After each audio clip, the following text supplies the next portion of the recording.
China has added air-to-air capabilities to some hypersonic cruise missiles and anti-ship capabilities to several missile types.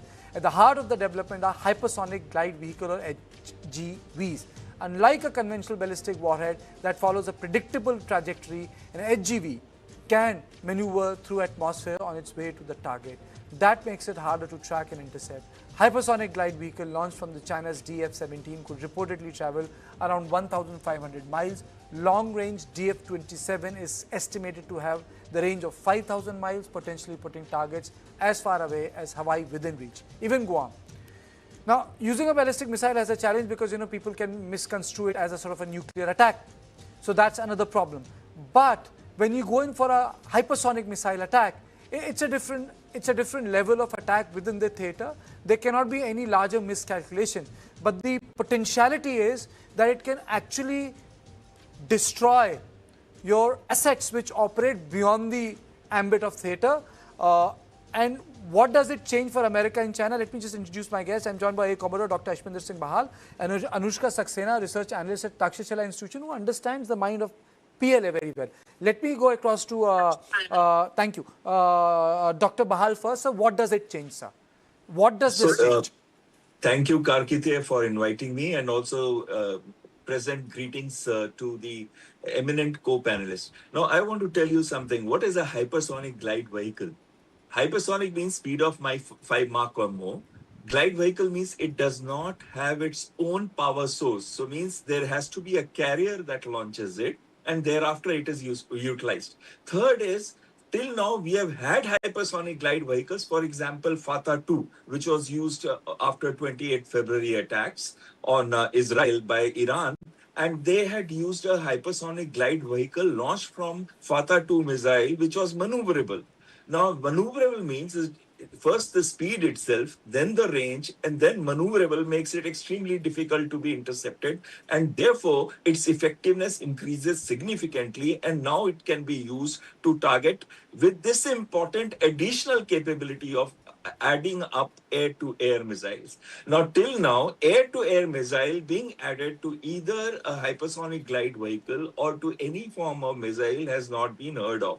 So now this is the first important difference that has come up, which can change the theatrics with respect to us, primarily because China has an important excessive amount of superiority in the numbers of high-value aircraft, such as you mentioned, airborne early warning and airborne warning and control systems, which are 40 to 60, whereas India just has currently 6. Both AWACS and AEW combined, and likely to have 12 and 18 in future. So if any of our aircraft or air-to-air refuelers, which India just has 6, and they have at least 5 times more in number, that's around 30. And similarly, command and control and electronic warfare aircraft. So any of our high-value assets get reduced by this kind of a weapon system, it is a cause of serious concern to us. That is the first point. Second point is that the Chinese have already made operational from Dongfeng 17, you mentioned Dongfeng 17 and Dongfeng 21, they have already operationalized YJ-21 and TD-21. These are the anti-ship missiles with long ranges. So first, they have already operationalized this, whereas our Project Dhwani, which is launched from an Agni booster with Mark 6 Plus, is supposed to have flown in December 2025, but is likely to be flying very soon now, its first trial. So its induction is going to be in 2029-30 with a speed of 6 Mach plus. Project Vishnu, which is also a scramjet tested, has a speed of about Mach 8, but it is still in the the development stage. Remember 1200 seconds? We discussed this with you in one of your programs a few months back, where we had carried out and India had achieved this milestone of about 20 minutes of hypersonic speeds, because after ramjet, the scramjet is the next one which can take speeds above 5 Mach, important for BrahMos. So now Project Vishnu is in development, and we have another development which is long range anti-ship missile, which has a range of about 1500 kilometers, again in development stage, but none of them are operationalized. Okay. This is first. Second is, none of them have air-to-air missiles, Whereas in this, there is an air-to-air missile. So you see, when a hypersonic glide, first of all, it's the carrier. If let's say Dongfeng 17 takes it or 21 takes it, in our case, the Agni booster. So if they take it, it has a particular range. So you gave a range of 1500 miles and then 5000 miles. And then attached to is the range of the air-to-air missile. Like, for example, in the case of China, it is PL 21 or PLXX, which have a range between 300 to 800 kilometers. So we are looking at additional range of this. And therefore, they have an ability of standoff, which means before we can react against them, they have already shot down our high-value assets. And whereas we are nowhere today close to the operational capability, we would be close by 2029-30, but with no air-to-air missile capability, and that is a significant threat that has emerged from China. Anushka, when did China decide to invest in this missile program? Was it before Xi Jinping, or Xi Jinping kickstarted a different sort of a view of deterrence in terms of outdoing American Navy? Because this missile architecture outdoes American naval might. Right. Well, thanks so much for that. I think the missile program that the Chinese boast and talk about and always emphasize on improving precedes Xi Jinping by many, many years. In fact, many would want to believe that the defense industrial base is an invention of the West and was restricted to it until good old Xi Jinping came along. That's not true. In fact, Mao Zedong advertently or inadvertently launched the 2 bombs and 1 satellite program, which gave impetus to the Chinese missile program, and so in that sense, it's traversed a long trajectory of nearly 70-80 years. That said, I think yes, in the past 15 years, because of the emphasis on profitability in defense state-owned enterprises as induced by Xi Jinping, as well as the focus on countering American might, which acts as an external determinant for or a push for some of these developments. We've definitely seen advances in China's missile program, whether it be ship-based or ground-based, that have emerged in the last few years. Air Commodore Behel talked about some really interesting things. Read the challenges this can pose to India. I just wanted to make 2 points about how this missile program, this particular capability is being discussed, and what we might be over exaggerating, right? One is, of course, the PLA has a history of deterrence by disclosure, right? So it is possible that they leaked this to the Japan Times and then it carried on to a news outlet in India, just as a point of disclosure, because the maths of how a seeker alone can target a critical aircraft like airborne early warning and control is just not there, right? Even if the PL-15 or the PL-17 has the range outside of the range of the HGV, you're talking about an aircraft that is moving at 15 kilometers per minute. So the range, the circular radial range that we're looking at is 300 kilometers. And not to mention the HGV or the seeker will lock into the target at launch. It does not know where the aircraft will be going mid-air and would need radar homing at the end, all of that jazz, right? And so it's not that accurate as one might assume it to be. The other thing is perhaps the Americans leaked news of this sort precisely because of what ET talks about, right? Which is the idea that they're going through a phase where they're exhausting Patriots, they're exhausting THAAD radars, and they need the Golden Dome project going. They need more budget for interceptors and the likes, right? So it could be the PLA or it could be the US, but the fact is that the maths is a bit over-exaggerated at the moment. And even if this capability was true, nobody would want to fire an IRBM to take out fuel tanker. You sparked a very important idea in my mind, though I would have closed it, but very quickly to Dr. Bahar. You see, there was a great conversation that was taking place on YouTube. People were making fun of the robots, that robot Olympic that is taking place in China. And then a lot of people started tweeting about it, saying, boss, next 10 years, we'll be fighting with the robots. Don't make fun of these running robots. So I'm just saying this tech, which she said very rightly, it may be a red herring, you know, this tech demo that is taking place, but we also need to contextualize it. I mean, so they have done something which is astounding. Absolutely. You see the way they have developed Kartike in robo technology, where the humanoid robots are now actually fighting wars. You know, they have even deployed it in Tibetan Autonomous Region. Really? That is one. Now, number two, I want to highlight one aspect of what she said. You know, this report is from Bloomberg.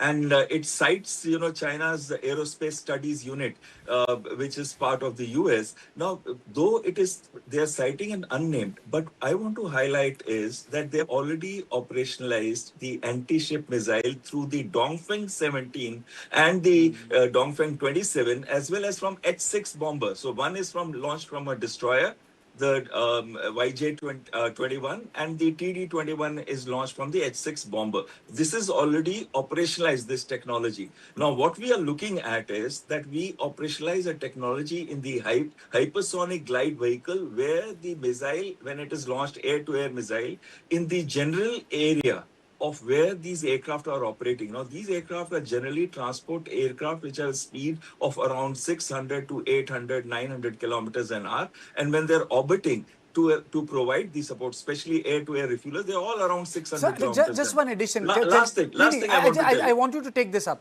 So, Russians and the Chinese, their deterrence has been very missile-centric against Americans, which have invested in huge flotillas. Is there some reason behind it why they have invested? Absolutely, because now today the American flotilla, they have the largest navy, operational navy with the largest number of submarines. In fact, the Chinese number of assets are now increased in terms of the naval assets, but the potent assets of aircraft carrier and submarines, they are much more effective of the Americans. Now, how do you counter that? That is being countered by asymmetric strategy, which is a launch of ballistic missiles through aircraft. That is air-launched ballistic missile, ALBMs, and also systems like this, which is coming up, where this type of air-to-air missile is going to have an active radar, and towards the terminal stages, and imaging infrared systems. Now, I have worked extensively in this technology when I was in the Air Force, and now you look at even our own systems that are going to come up in future, Astra 3, and also we were talking of Vishnu and long-range anti-ship missile. Now, we are moving from ramjet to scramjet, which means speeds above Sigma Mach. We are looking at higher degree of precision. You know, earlier the Chinese faced in hypersonic glide vehicles, the problem was of accuracy. They had in kilometers, but today they have significantly improved this accuracy with the help of either the inertial navigation systems or the GPS integrated with the Bedao system, that is their navigation system, or Chinese navigation system. So whilst we may find it a little, you know, what she mentioned right now, you have to take it with a pinch of salt, but what we have to look at, the Chinese have been able to use the asymmetric strategy, what you were mentioning, and working. Iran has already got a Fatah 2 operational, which has utilized, which has got a hypersonic glide vehicle, and it proved to be uninterceptable by the Israelis. Do we have a hypersonic weapon, sir, right now, or we have a supersonic weapon? No, we do have hypersonic weapons, but actually most of our missiles, ballistic missiles, are hypersonic. Whether you're talking of Agni 2, 3, or Agni 5, they're all hypersonic missiles. Like the Oreshnik is-10 Mach of the Russians, these are also hypersonic missiles.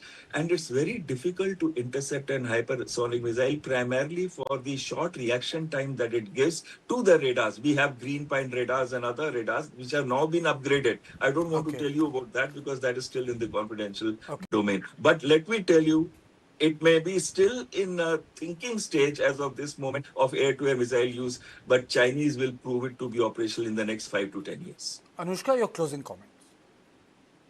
Right. Well, again, yes. Although I cannot express hope here that the Chinese prove it true in the next 5 to 10 years. Again, for me, the thing to think about is how each of the ISR aspects of a vehicle like this are interceptable, especially considering that this is at the ideation stage right now.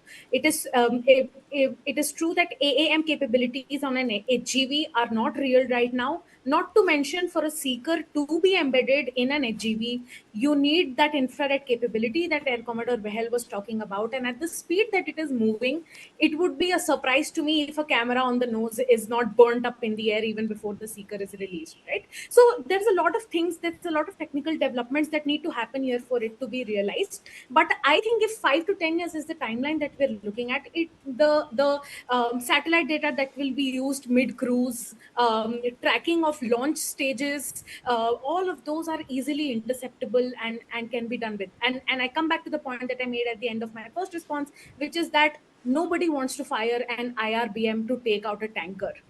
And especially if India has 6 IL-76s, I think ground-based air defenses or air-to-air missiles like the PL-15s can do the job, just from the Chinese perspective. Again, I don't express Okay. hope that they Okay. I think I should have kept longer time for this discussion. Now I'm regretting it कि मैंने इतना कम क्यों रखा. I thank both of you because I really need to talk about Gurugram sir. That story needs to be told.